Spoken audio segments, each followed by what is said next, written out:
Okay, we're going to look at Browning's Johannes Agricola in Meditation now. I think people often find this poem really difficult just because they think the title is totally inaccessible. I think the most important word in the title really is the abstract noun meditation, because it immediately makes it clear to us the religious, thoughtful reflection of the poem. Johannes is simply the speaker. He does adopt the name of a known religious thinker of the Reformation period, although I think it works without that fact because the voice is quite clear and quite strong in his arguments. Now, the two really important words that you need are predestination, which is a belief that our fate is decided by God well before we're born, and antinomianism, which is the rejection of all rules and is a concept that Browning seems to fear would arise from predestination, that if we didn't think we had to behave for God's sake, we would just do what we want.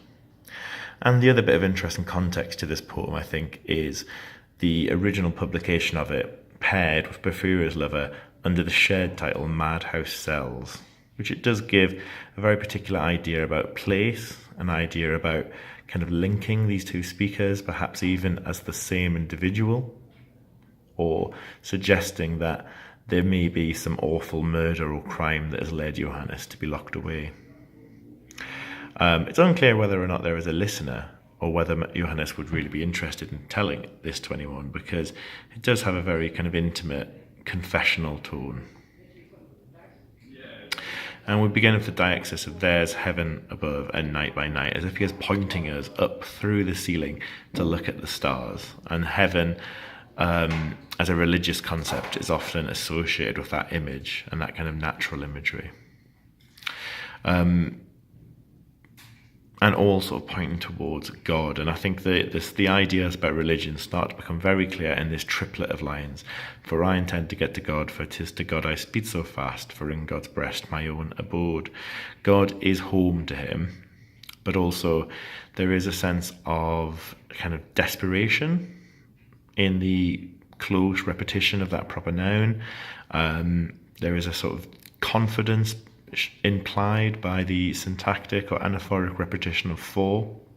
And the speed that I read that at is suggested by how monosyllabic those lines are, which maybe shows a rush or a desperation. And there is an attempt to sound much more calm and measured when he goes to the lines, I lay my spirit down at last, I lie where I've always lain. So the forming of that verb in three different ways, and the use of the adverb lay always to imply this permanence and this attachment. And then really stressed by that parallel on the next line, God smiles as he has always smiled. So we do have the kind of traditional Christian respect when addressing God, with the capital G and the capital H on he, but there is this real human anthropomorphism of God as a father.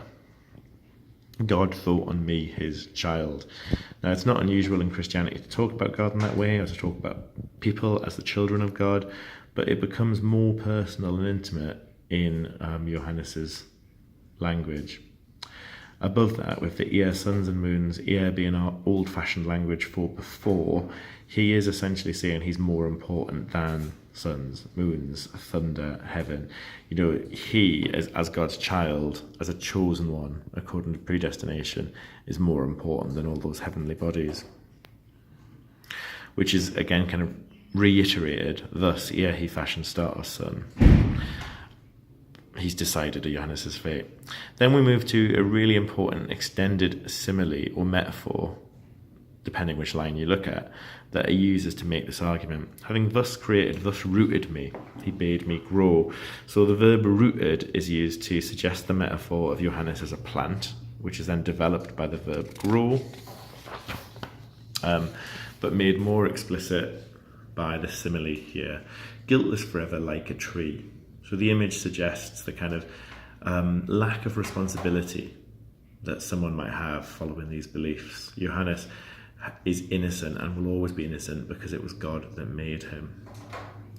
And really importantly, like a tree, doesn't think he should question thought and word and deed.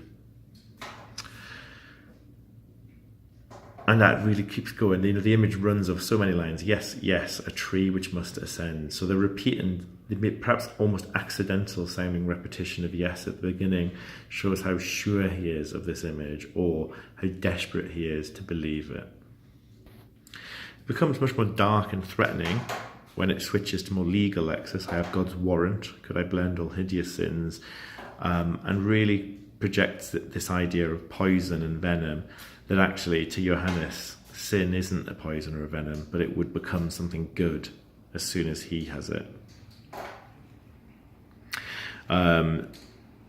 Leading to the quite smug image, for as I lie, smiled on, full fed, this image of a kind of spoiled child that was suggested earlier on.